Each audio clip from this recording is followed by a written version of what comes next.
Ibu Anita akan memberikan khotbah dengan firman berjudul Keselamatan menurut Alkitab.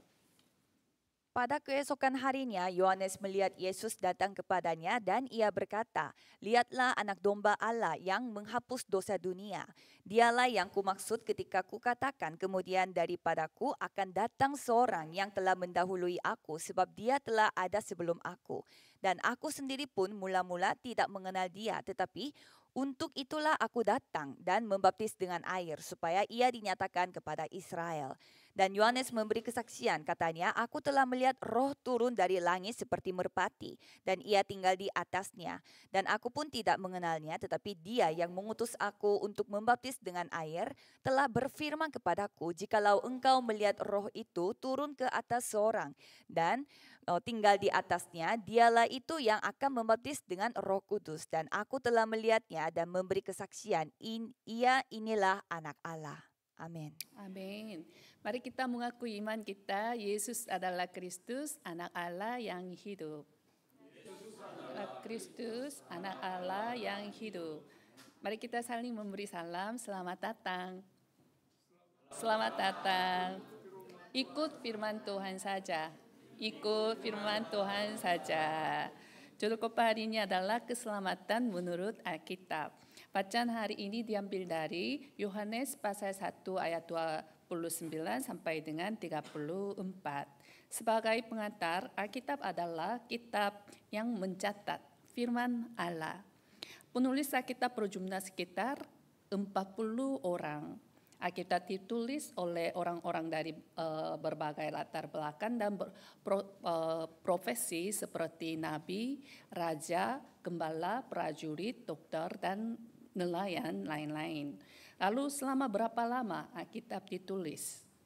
Alkitab ditulis selama kurang lebih 1600 tahun. Di mana Alkitab ditulis? Alkitab ditulis di 3 benua, Eropa, Afrika, Amerika. Orang-orang yang menulis Alkitab ini hidup di tempat yang berbeda, zaman yang berbeda, dan bahkan tidak saling mengenal. Namun, fakta yang menakjubkan adalah meskipun ditulis selama kurun waktu yang begitu panjang oleh berbagai orang dari tempat yang berbeda-beda, Alkitab tetap memiliki kesatuan dan konsistensi seolah-olah ditulis oleh satu orang. Bagaimana mungkin Alkitab bisa memiliki kesatuan dan konsistensi seperti itu? Alasannya adalah karena Alkitab ditulis oleh ilham Allah melalui pekerjaan Roh Kudus. Hal yang lebih penting lagi adalah bahwa semua nubuat yang tercatat dalam Alkitab telah digenapi dan bahkan sampai hari ini terus digenapi. Lalu apa inti utama dari isi Alkitab? Alkitab menyatakan siapa Allah itu, siapa manusia itu, dan mengapa Allah mengutus Kristus bagi manusia. Perjanjian Lama adalah nubuat tentang Yesus Kristus yang akan datang. Perjanjian Baru adalah penggenapan tentang Yesus Kristus yang telah datang. Allah itu roh. Saat Allah menciptakan manusia, Allah menghembuskan nafas hidup ke dalam hidungnya, sehingga manusia menjadi makhluk rohani, makhluk yang hidup, untuk bersekutu dengan Allah. Selama manusia hidup dalam persekutuan dengan Allah, manusia sama sekali tidak membutuhkan apapun lagi dan hidup dalam kebahagiaan sejati. Namun, manusia merusak perjanjian dengan Allah karena ingin menjadi seperti Allah. Inilah yang disebut dosa asal, original sin. Roh manusia yang telah terpisah dari Allah itu akhirnya dikuasai oleh setan si iblis. Sejak saat itu manusia hidup dalam penderitaan, ketakutan, rasa malu, dan berbagai kesulitan. Karena tujuan iblis adalah mencuri, membunuh dan menipu dan membinasakan. Dalam kondisi manusia yang dikuasai oleh iblis, hidup dalam dosa, kutuk, dan kematian, Allah sendiri datang untuk menyelamatkan manusia. Firman itu menjadi manusia dan datang ke dunia ini. Dialah Yesus Kristus. Allah mengutus anaknya yang tunggal, Yesus Kristus, karena kasih-Nya kepada manusia. Siapapun yang percaya kepadanya akan diselamatkan. Manusia yang diselamatkan kembali dapat bertemu Allah, hidup dalam persekutuan dengannya, dan dipulihkan seperti semula. Itulah yang disebut keselamatan. Jalan untuk kembali kepada Allah, jalan keselamatan, itulah yang dicatat hanya di dalam Alkitab. Dalam Yohanes 20 ayat 31, tetapi semua yang tercantum di sini telah dicatat supaya kamu percaya bahwa Yesus adalah Mesias, Anak Allah, dan supaya kamu oleh imanmu memperoleh hidup dalam namanya. Saya berdoa dalam nama Yesus Kristus agar setiap orang yang hadir di tempat ini menerima keselamatan sejati yang dinyatakan dalam Alkitab, memperoleh hidup yang kekal di dalam Kristus Yesus, serta hidup dalam persekutuan dan penyertaan bersama Allah. Pokok bahasan yang pertama adalah menghapus dosa.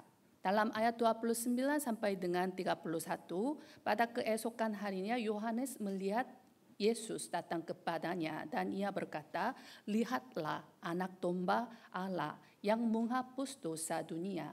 Dialah yang kumaksud ketika kukatakan, kemudian daripadaku akan datang seorang yang telah mendahului aku, sebab dia telah ada sebelum aku.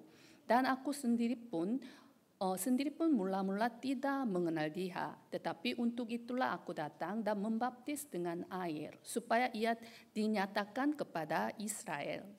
Yohanes Pembaptis adalah sepupu dari Yesus, karena ibu Yohanes Elizabeth dan Maria yang mengandung Yesus oleh Roh Kudus adalah kerabat. Kemungkinan besar mereka juga saling mengunjungi. Yohanes mungkin telah mendengar dari orang tuanya tentang kelahiran Yesus yang ajaib. Selain itu, Yohanes lahir sekitar 6 bulan lebih dulu dari Yesus. Jadi mereka mungkin telah saling mengenal selama bertahun-tahun. Namun dalam Yohanes pasal 1 ayat 31 dan 33, 2 kali Yohanes Pembaptis mengatakan bahwa aku sendiri pun mula-mula tidak mengenal dia. Aku pun tidak mengenalnya. Pernyataan ini bukan berarti Yohanes mengenal Yesus sebagai pribadi secara manusiawi. Yohanes tentu mengenal Yesus.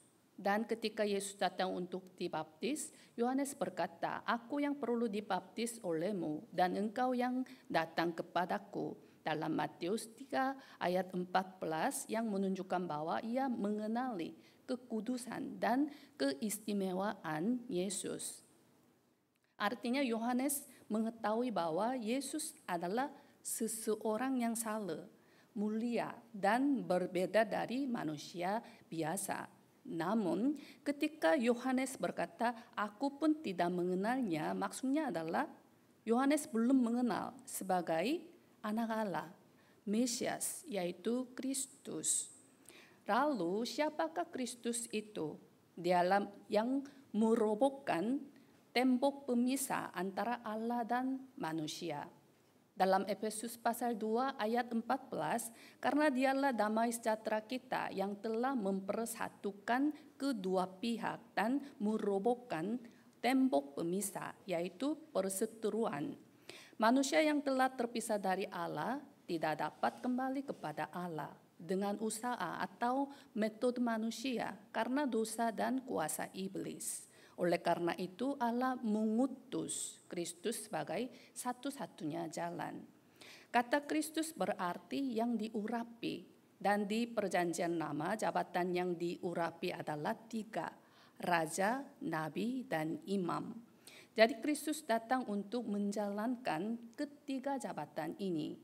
Sebagai Raja sejati dalam Ibrani 2 pasal 2 ayat 14 sampai dengan 15, karena anak-anak itu adalah anak-anak dari darah dan daging, maka ia juga menjadi sama dengan mereka dan mendapat bagian dalam keadaan mereka, supaya oleh kematiannya ia memusnahkan dia, yaitu iblis, yang berkuasa atas maut, Dan supaya dengan jalan demikian ia membebaskan mereka yang seumur hidupnya berada dalam perhambaan oleh karena takutnya kepada maut.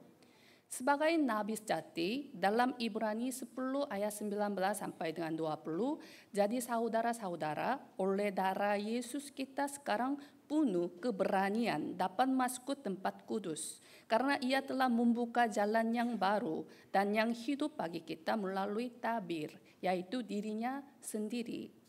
Sebagai imam sejati dalam Ibrani 9 ayat 11 sampai dengan 12, tetapi Kristus telah datang sebagai imam besar untuk hal-hal yang baik yang akan datang.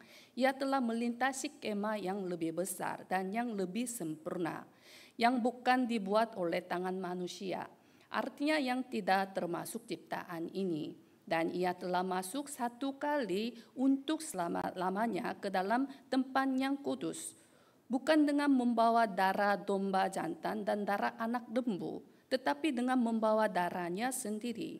Dan dengan itu ia telah mendapat kelepasan yang kekal. Dulu saya pun pergi ke gereja tanpa benar-benar tahu bahwa Yesus adalah Kristus. Saya pikir Yesus Kristus hanyalah nama lengkap.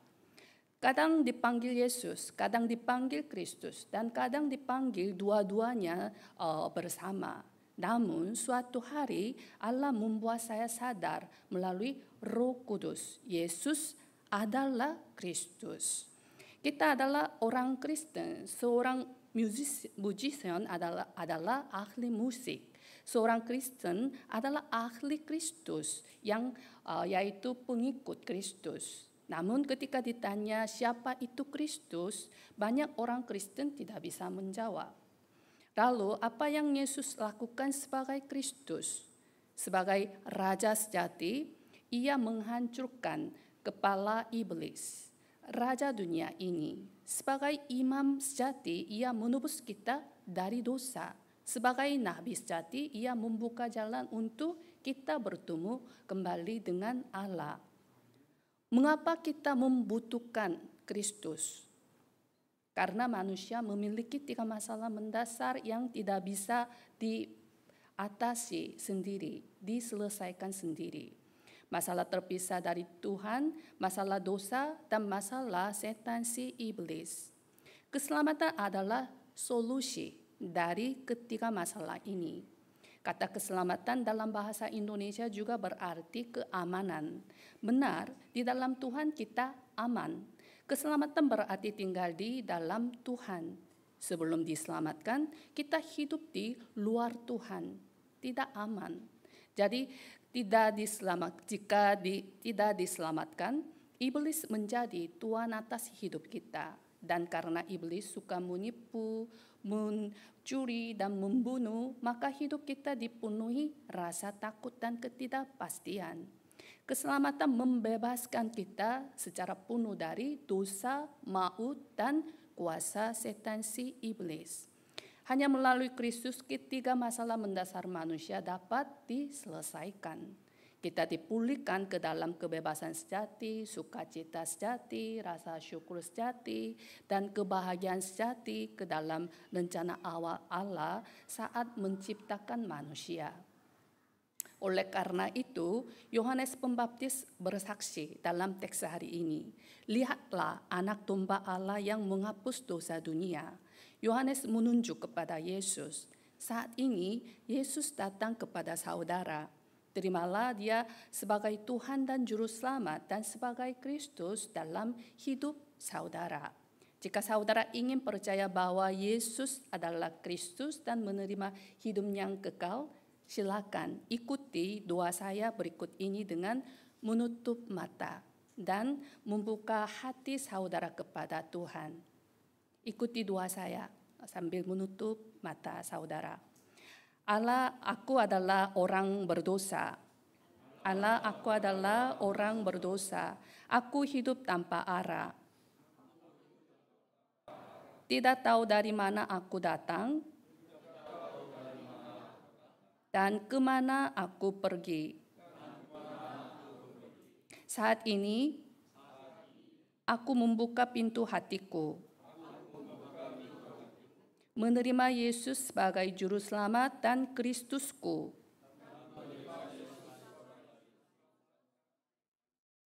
Aku percaya bahwa Yesus datang sebagai Kristus untuk menyelesaikan masalah iblis, masalah dosa, dan masalah terpisah dari Allah. Sekali untuk selama-lamanya. Masuklah ke dalam hatiku, jadikan aku anak Allah. Pimpin aku dengan Roh Kudus. Sampai hari aku masuk surga. Di dalam nama Yesus Kristus, aku berdoa. Pokok bahasan yang kedua adalah dengan Roh Kudus dalam ayat 32 sampai dengan 34, dan Yohanes memberi kesaksian, katanya aku telah melihat Roh turun dari langit seperti merpati, dan ia tinggal di atasnya. Dan aku pun tidak mengenalnya, tetapi dia yang mengutus aku untuk membaptis dengan air telah berfirman kepadaku, jikalau engkau melihat Roh itu turun ke atas seseorang dan tinggal di atasnya, dialah itu yang akan membaptis dengan Roh Kudus. Dan aku telah melihatnya dan memberi kesaksian, inilah Anak Allah. Ketika Yohanes Pembaptis ketika Yohanes Pembaptis melihat Roh Kudus turun dari langit seperti burung merpati, ia mengenal dengan jelas siapa Yesus. Melalui pewahyuan dan tanda dari Roh Kudus ini, Yohanes menyadari bahwa Yesus bukan hanya kerabat yang saleh, melainkan benar-benar anak Allah, Mesias, yaitu Kristus. Kebenaran ini juga berlaku bagi kita saat ini. Kita bisa percaya dan menerima Yesus sebagai Tuhan, bukan karena usaha kita sendiri, melainkan karena pertolongan Roh Kudus. Dalam 1 Korintus 12 ayat 3, tidak ada seorang pun yang dapat mengaku Yesus adalah Tuhan selain oleh Roh Kudus. Manusia yang telah jatuh secara total karena terpisah dari Allah hanya bisa melihat Yesus sebagai guru moral, tokoh besar, atau pemimpin agama. Namun ketika Roh Kudus menerangi hati seseorang, barulah ia dapat mengenal dan mengakui Yesus sebagai Tuhan, Yesus sebagai Kristus, anak Allah, anak domba Allah yang menghapus dosa, anak Allah yang hidup. Dalam Matius 16 ayat 16, engkau adalah Mesias, anak Allah yang hidup. Oleh sebab itu, untuk mengenal dan percaya kepada Yesus secara benar, tidak cukup hanya dengan pengetahuan atau logika. Kita membutuhkan pewahyuan dari Allah, yaitu penerangan dari Roh Kudus. Dalam teks hari ini, Allah mengurapi Yesus dengan Roh Kudus. Pengurapan ini berarti bahwa Yesus menerima otoritas dan pengesahan langsung dari Allah Bapa. Meskipun Yesus adalah hakikat Allah sendiri dan sebenarnya tidak memerlukan pengesahan seperti manusia, Allah melakukan hal ini sebagai tindakan kasih karunia agar manusia yang rohaninya gelap karena dosa dapat dengan jelas percaya bahwa Yesus adalah utusannya. Allah telah berbicara kepada Yohanes Pembaptis, jikalau engkau melihat Roh itu turun ke atas seseorang dan tinggal di atasnya, dialah itu yang akan membaptis dengan Roh Kudus. Karena itulah Yohanes yakin bahwa Yesus adalah Mesias yang dijanjikan. Baptisan yang diberikan Yohanes adalah baptisan air untuk pertobatan. Namun Yesus adalah Dia yang membaptis dengan Roh Kudus, artinya Ia membangkitkan kembali dan menguduskan manusia. Dalam Yohanes 3 pasal 3 ayat 5, jawab Yesus, aku berkata kepadamu, sesungguhnya jika seorang tidak dilahirkan dari air dan roh, ia tidak dapat masuk dalam kerajaan Allah. Baptisan Roh Kudus bukanlah sekedar pengalaman emosional, melainkan awal dari kelahiran baru dan pengudusan. Ini adalah jaminan status rohani kita sebagai umat Allah. Dalam 2 Korintus 5 ayat 17, jadi siapa yang ada di dalam Kristus, ia adalah ciptaan baru. Yang benar-benar memberikan kehidupan baru kepada manusia bukanlah baptisan air yang kelihatan, melainkan baptisan Roh Kudus yang terjadi secara batinia. Tanpa baptisan Roh Kudus, tanpa Yesus Kristus, tidak seorang pun bisa datang kepada Bapa atau menerima hidup yang kekal. Perbedaan antara orang yang telah diselamatkan dan yang belum diselamatkan hanya satu, apakah Roh Kudus diam di dalam dirinya atau tidak. Dalam Roma 8 ayat 9, tetapi kamu tidak hidup dalam daging, melainkan dalam roh. Jika memang roh Allah diam di dalam kamu. Tetapi jika orang tidak memiliki roh Kristus, ia bukan milik Kristus. Hari ini saudara-saudara yang hadir di tempat ini telah dipertemukan kembali dengan Allah melalui Roh Kudus. Dan kini hidup dalam pimpinan Roh Kudus. Hiduplah dengan mengikuti firman Tuhan, hiduplah dalam bimbingan Roh Kudus. Saya berdoa agar saudara hidup setiap hari dengan mengenal kehendak Allah dan melakukannya. Menikmati hidup yang bahagia dan penuh kasih di dalam Kristus Yesus. Sebagai kesimpulan, Allah adalah kasih. Dalam Yohanes 3 ayat 16, karena begitu besar kasih Allah akan dunia ini, sehingga ia telah mengaruniakan anaknya yang tunggal, supaya setiap orang yang percaya kepadanya tidak binasa, melainkan beroleh hidup yang kekal. Kasih yang begitu besar itu Allah memberikan anaknya yang tunggal Yesus Kristus kepada kita. Kasih itulah yang hari ini telah memulihkan hubungan kita dengan Allah. Kasih itu memulihkan rupa manusia sebagaimana Allah menciptakannya semula. Sekarang marilah kita mengenal Allah Sang Firman melalui Alkitab dan menjalin persekutuan yang mendalam dan akrab melalui firman mimbar yang disampaikan setiap hari Minggu. Tujuan Allah menciptakan kita adalah untuk menjalin persekutuan yang akrab dengan kita dan agar melalui hidup kita namanya dimuliakan. Dalam agama lain tidak ada hubungan dan persekutuan seperti ini. Kekristenan bukan sekedar agama, melainkan iman yang hidup, di mana hubungan kita dengan Allah dipulihkan melalui Yesus Kristus dan kita menikmati persekutuan yang akrab setiap hari. Agama-agama lain takut kepada Tuhan mereka, tetapi dalam kekristenan kita memanggil Allah sebagai Bapa dan hidup dalam persekutuan dengannya. Sejak awal Allah telah berada dalam hubungan dan Ia menciptakan kita untuk menjalin hubungan dan persekutuan dengannya. Alkitab menggambarkan hubungan antara Allah dan manusia melalui banyak perumpamaan. Pokok anggur dan nantingnya, petani dan benih, ayah dan anak, mempelai pria dan mempelai wanita, sahabat, raja dan umat, tuan dan hamba, dan sebagainya. Di antara semua itu, salah satu yang paling sering digunakan adalah ayah dan anak laki-laki. Mengapa bukan ayah dan anak perempuan? Karena dalam budaya saat itu hanya anak laki-laki yang menerima warisan dan perjanjian. Artinya, Alkitab ingin menunjukkan bahwa hubungan kita dengan Allah adalah hubungan perjanjian. Alkitab juga menjelaskan bahwa keselamatan adalah mujizat di mana kita yang dulunya asing dijadikan keluarga Allah melalui gambaran adopsi dan pernikahan. Dalam Roma 8 ayat 15, kamu tidak menerima roh perbudakan yang membuat kamu menjadi takut lagi, tetapi kamu telah menerima roh yang menjadikan kamu anak Allah. Oleh roh itu kita berseru, Aba, ya Bapa.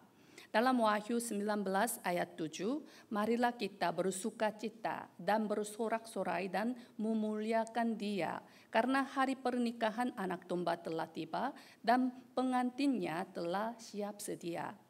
Keselamatan menurut Alkitab adalah pemulihan hubungan dengan Allah.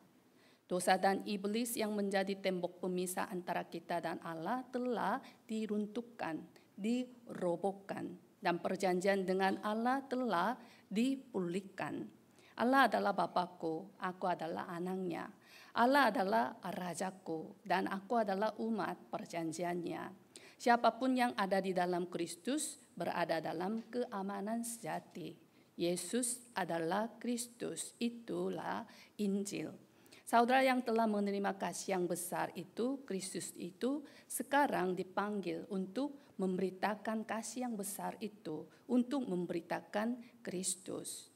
Saya berdoa agar setiap hari saudara menikmati kasih Allah yang begitu besar dan ajaib itu, hidup dalam sukacita dan rasa syukur yang sejati, dan membagikan anugerah yang telah saudara terima dengan cuma-cuma kepada sesama.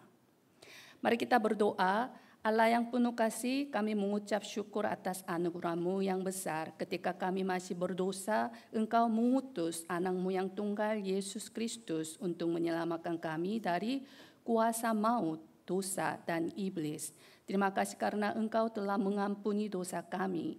Dan oleh karena kasih karunia-Mu, kami boleh menjadi anak-anak Allah dan menikmati kasih-Mu yang besar. Tolong kami agar setiap hari semakin mengenal Engkau dan hidup dalam persekutuan yang semakin akrab denganmu. Dan bagi keluarga, sahabat, kenalan, dan sesama kami yang belum dipulihkan hubungannya dengan Allah, tolong kami dengan kuasa Roh Kudus untuk memberitakan Kristus, satu-satunya jalan untuk bertemu kembali Allah. Atas segalanya kami bersyukur dan kami berdoa di dalam nama Yesus Kristus, Juru Selamat kami. Amin.